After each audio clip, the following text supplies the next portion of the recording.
নির্বাচনের আনুষ্ঠানিক প্রচারণা শুরু এবং আমরা নরসিংদী 2 থেকে 10 দলীয় জোটের পক্ষে আমাকে প্রার্থী নির্বাচন করা হয়েছে। আমরা কাপলাপলি মার্কা এখান থেকে ইলেকশন করব এবং নরসিংদী 2 থেকে জিতে আসার জন্য সর্বাত্মক চেষ্টা করব। ভোটারদের কাছে কি প্রত্যাশা পলাশীবাসীর জন্য কি করতে যাচ্ছেন বিজয়ী হলে? আমরা ইশতেহারের মধ্যে অনেকগুলো কথা বলেছি। ভোটারদের কাছে আমরা চাইবো যে তারা যদি আমাদের ইশতেহার পছন্দ করে এবং গত 1 বছর আমাদের যে কার্যক্রম সেটার প্রতি তারা সমর্থন জানায় এবং আগামীতে পলাশের সন্ত্রাস, চাঁদাবাজ এবং মাদক মুক্ত একটা পলাশ জন্য আমরা করতে পারি, সেজন্য ভোটারদের সমর্থন আমাদের প্রয়োজন। আপনারা তো 10 দলীয় জোটের হয়ে নির্বাচনে অংশগ্রহণ করেন, ইতিমধ্যে আমাদের জামায়াতের প্রার্থীতা প্রত্যাহার করে না, এই বিষয়টা কিভাবে দেখছেন আর সামনে এটার কি প্রভাব ফেলবে নির্বাচনে?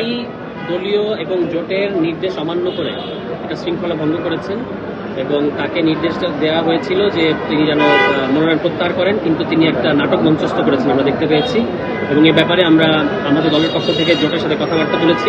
এখন এখানে যেহেতু তিনি মনোনয়ন প্রত্যাহার করেন না, রিটার্নিং অফিসারের তাকে প্রতীক বরাদ্দ দেওয়া ছাড়া কোনো উপায় ছিল না, কিন্তু আমরা এটা ইলেকশন কমিশনের কাছে চিঠি দেব যেন প্রতীকের ব্যালটের মধ্যে তার প্রতীকটা না আসে এবং জোটের প্রার্থী নরসিংদী 2 সারোয়ার তুষার, এটা যেন ইলেকশন কমিশন জোটের পক্ষ থেকে বলা হয়। এখানে তো জামায়াত ছাড়াও তো আরো 10 দলের আরো 9টা দল আছে, ওই দলগুলো এই বিষয়টা কিভাবে দেখতেছে আর এটা আপনাদের পছন্দ করছে না? এটা তারা আপনারা জানেন যে নরসিংদী 3-এও একই ঘটনা ঘটেছে শিবপুরে, সেখানেও প্রার্থীর সাথে আমার একটু কথা হয়েছে। নরসিংদী 2-এর অন্যান্য দলের যে প্রার্থীরা আছেন জোটের, তারা কিন্তু ইতিমধ্যে আমাকে সমর্থন দিয়ে তারা মনোনয়ন প্রত্যাহার করেছে এবং তাদের সাথে আমাদের সুসম্পর্ক আছেন। আমরা একসাথে নির্বাচন করব, একসাথে নির্বাচনের প্রস্তুতিটা নিচ্ছি। কিন্তু জামায়াত ইসলামের প্রার্থী তিনি দলীয় নির্দেশনা থাকার পরেও নানাভাবে আমাকে চাপ দেওয়ার চেষ্টা করেছেন যেন আমি প্রার্থিতা থেকে সরে আসি। এমনকি তার দলের বেশ কিছু অ্যাক্টিভিস্ট অনলাইনে আমার বিরুদ্ধে ব্যাপকভাবে কুৎসা রটনা করেছেন এবং আমাকে একটা মানসিক চাপের মধ্যে রাখার চেষ্টা করেছেন। আমি পুরোটা সময় এবং আমার দল এই ক্ষেত্রে যথেষ্ট সহনশীল আচরণ করেছি তাদের প্রতি, যেহেতু তাদেরও অনেক কাজ ছিল, সাংগঠনিক অনেক গুছানো একটা মাঠ ছিল, ফলে আমরা জোট সঙ্গী হিসেবে তাদের বিরুদ্ধে কোনো বক্তব্য দেই নাই। এটা আমাদের আমরা ভেবেছি যে এটা সাময়িকভাবে তারা হয়তো কাটিয়ে উঠতে পারবে এবং জোটের পক্ষে কাজ করতে। কিন্তু গতকালকে তারা যে কাজ করেছে, কাজ করার পরে আসলে তা আমি বলবো যে জোটের যে আমাদের যে মূল কথা যে ঐক্যবদ্ধ বাংলাদেশ, জোটের মধ্যেই যদি আমরা ঐক্য ধরে রাখতে না পারি তাহলে তো ঐক্যবদ্ধ বাংলাদেশ করা যাবে না। ফলে তিনি আসলে জোটের ঐক্য নষ্ট করার ক্ষেত্রে একটা উদাহরণ সেট করেছেন এবং আমরা আশা করবো জামায়াত ইসলামের পক্ষ থেকে তার বিরুদ্ধে শক্ত ব্যবস্থা নেওয়া হবে। সামনে তো যে নির্বাচন আপনার যে ঐক্যবদ্ধভাবে লড়াইয়ের চেষ্টা করছেন, এই যে তিনি প্রার্থীতা পড়াবে, এটা কি একটা বাধা সৃষ্টি করতেছেন না এই বিষয়টা? আমরা আমাদের সাথে জামায়াত ইসলামের ওয়ার্ড এবং ওয়ার্ড পর্যায়ের ইউনিয়ন পর্যায়ের নেতাকর্মীদের কথা হয়েছে, মানে নরসিংদী 2-এর, তারা আমাদেরকে বলেছেন যে যিনি জোটের প্রার্থী আমরা তার সাথে কাজ করি।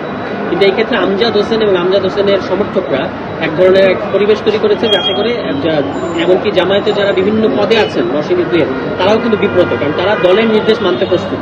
অন্যদিকে আমজাদ সাহেব তাদেরকে প্রভাবিত করছেন যেন আমার পক্ষে তারা কাজ না করে। কিন্তু তারা আমাদেরকে বলেছেন, গতকালকে আমার বিভিন্ন ওয়ার্ড এবং ইউনিয়নের নেতাদের সাথে কথা হয়েছে জামায়াত ইসলামে, তারা আমার সাথে ফোনে কথা বলেছেন।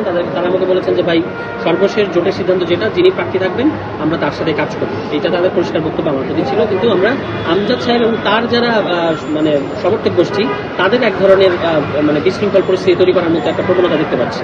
আমরা মানে বিভিন্ন জায়গায় নানা অভিযোগ পাচ্ছি, আসলে আপনার আসলে কি এরকম সংখ্যা বা কোনো অভিযোগ কি আপনার আছে? লেভেল প্লেইং ফিল্ড নিয়ে পরিবেশ আছে, ভয় ভীতি দেখানো, চাপ তৈরি করা, সবচেয়ে বড় যেটা হচ্ছে প্রচ্ছন্ন ভয় দেখানো। মানে সরাসরি হামলার চেয়ে প্রচ্ছন্ন ভয় অনেক সময় আমরা বলতে পারি না, কারণ এটা বাড়িতে এসে আমাদের নেতাকর্মীদেরকে বসে পড়ার জন্য হুমকি দেওয়া হচ্ছে যে আপনারা বসে পড়েন। এবং আমার দলের এক নেতার ভাইকে কিন্তু ইতিমধ্যেই শারীরিকভাবে নির্যাতন করা হয়েছে এবং তিনি মানে নরসিংদী 2 ছেড়ে যেতে বাধ্য হয়েছেন, তিনি এখনো নরসিংদী 2-তে নাই। তো এই ধরনের ঘটনাগুলো ঘটানো হচ্ছে। এর পাশাপাশি আমরা ভেবেছিলাম যে জোট হিসেবে আমরা একসাথে এটা মোকাবেলা করবো, তো জোটের ভিতরে এমন একটা পরিবেশ এই আমজাদ সাহেব তৈরি করেছেন গত কিছুদিন ধরে। এটা তিনি সাংগঠনিক আচরণ করেন না, তিনি জেলা সেক্রেটারি হিসেবে তার উচিত ছিল আরো বেশি সাংগঠনিক আচরণ করা। আমরা আশা করবো সামনের দিনগুলোতে জামায়াত ইসলামের কাছ থেকে আমরা ইতিপূর্বে যে সহযোগিতাগুলো পেয়েছি, অর্থাৎ জোটের স্বার্থে যেখানে আমাদের প্রার্থী নেই সেখানে আমরা যেমন সহযোগিতা করছি, তারাও আশা করি যে আমাদের নরসিংদী 2-তে সহযোগিতা করবে। তাদের ইউনিয়ন এবং ওয়ার্ড পর্যায়ের নেতারা কিন্তু আমাদের ইতিমধ্যে এই বার্তাই দিয়েছে।